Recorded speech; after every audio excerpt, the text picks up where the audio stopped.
नगर नाम का एक गांव था। वहाँ कमलेश एक कपड़े के मिल में काम किया करता था। उसकी पत्नी विभा लोगों के घरों में काम करके थोड़े पैसे बचा लिया करती थी और अपने बच्चों को स्कूल में अच्छी शिक्षा दिलाने की पूरी कोशिश करते। कमलेश का बचपन से ही एक सपना था कि बड़े होकर वो खुद व्यापार करे, लेकिन व्यापार करने के लिए उसके पास पैसे नहीं होते थे। जब भी थोड़े पैसे कमलेश जमा कर लेता, कमलेश उन पैसों से शराब पी लेता। कमलेश की शराब की लत की वजह से उसकी पत्नी और बच्चे दोनों बहुत परेशान रहते थे। कमलेश मिल में काम करके जितने पैसे कमाता, सारे ही वो नशे में खर्च कर देता। एक दिन, आपको अपने नशे की आदत सुधारनी होगी। हमारे बच्चे अब बड़े हो गए हैं, इस चीज का उनके ऊपर बहुत गलत असर पड़ता है। नशा तो मैंने पिछले 1 हफ्ते से नहीं किया है।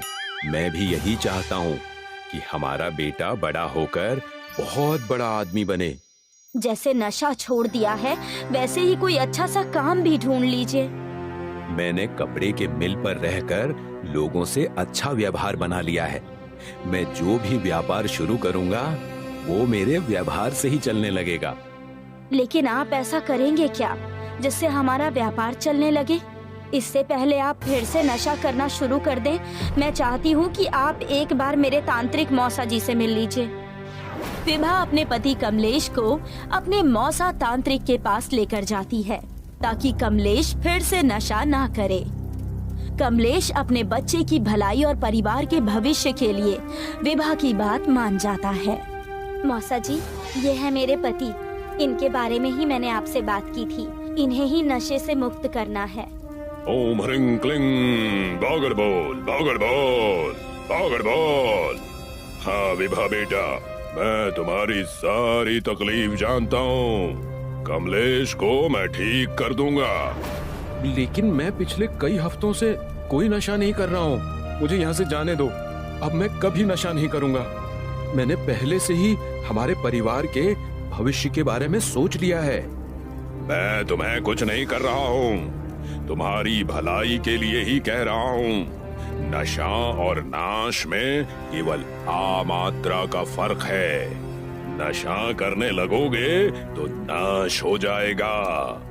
वैसे तुम किस चीज का व्यापार करने के बारे में सोच रहे हो? मैं डोसे का व्यापार करने की सोच रहा हूँ। मैं डोसा बहुत अच्छा बनाता हूँ और मैं एक गाड़ी लेकर डोसा बनाकर बेचूंगा। ये सच कह रहे हैं मौसा जी, ये डोसा सच में बहुत अच्छा बनाते हैं और पिछले कुछ हफ्तों से ये नशा भी नहीं कर रहे हैं। आप बस हमारी पैसों से मदद कर दीजिए। मैं डोसा बनाने में इनका हाथ बटाऊंगी और इनके साथ व्यापार करूंगी। तांत्रिक उन्हें कुछ पैसे देते हैं और दूसरे ही दिन उन पैसों की मदद से वो डोसे की दुकान खोल लेते हैं। लेकिन जैसा कमलेश और विभा ने सोचा था, वैसा नहीं हुआ। कमलेश की डोसे की दुकान बिल्कुल भी नहीं चली। मौसा जी के दिए हुए पैसे बस खत्म ही होने वाले हैं। ज्यादा समय नहीं है हमारे पास, वरना आपको फिर से मजबूरी में कपड़ों के मिल में जाकर काम करना होगा। भाग्यवान, मैं कोशिश तो कर रहा हूँ, कोई कसर नहीं छोड़ रहा। पता नहीं फिर भी हमारा व्यापार क्यों नहीं चल रहा। हम दोनों से ही शायद कुछ गलती हो रही है। हम एक दिन और डोसे की दुकान लगा कर देखेंगे। अगर व्यापार हुआ तो हम आगे काम करेंगे, वरना हम मौसा जी से जाकर उपाय मांगेंगे। जैसा तुम कहो भाग्यवान। तुम और तुम्हारे मौसा जी तांत्रिक कम, बंदर और मदारी का खेल दिखाने वाले ज्यादा लगते हैं। चुप रहिए और कल की तैयारी कीजिए। विभा की बातें सुनकर कमलेश दूसरे दिन की तैयारी शुरू कर देता है। दूसरे दिन जब कमलेश और विभा ने दुकान खोली, उनकी दुकान पर भीड़ ही भीड़ थी और ये देखकर वो दोनों बहुत खुश हुए। पिछले दिनों के मुताबिक तो आज का दिन बहुत अच्छा गया है। बस भगवान करे हमारे दिन ऐसे ही जाएं और हम तरक्की करें। लेकिन याद रहे, इन पैसों से आप नशा मत करने लग जाइएगा। हमें ये पैसे मौसा जी यानी तांत्रिक जी को लौटाना है। कमलेश विभा की बात ना मानकर उन पैसों में से कुछ पैसे निकाल लेता है और रात को चुपके से शराब पीकर घर आकर सो जाता है। अगले दिन जब कमलेश और विभा ने फिर से दुकान खोली तो वहाँ ग्राहक नहीं थे।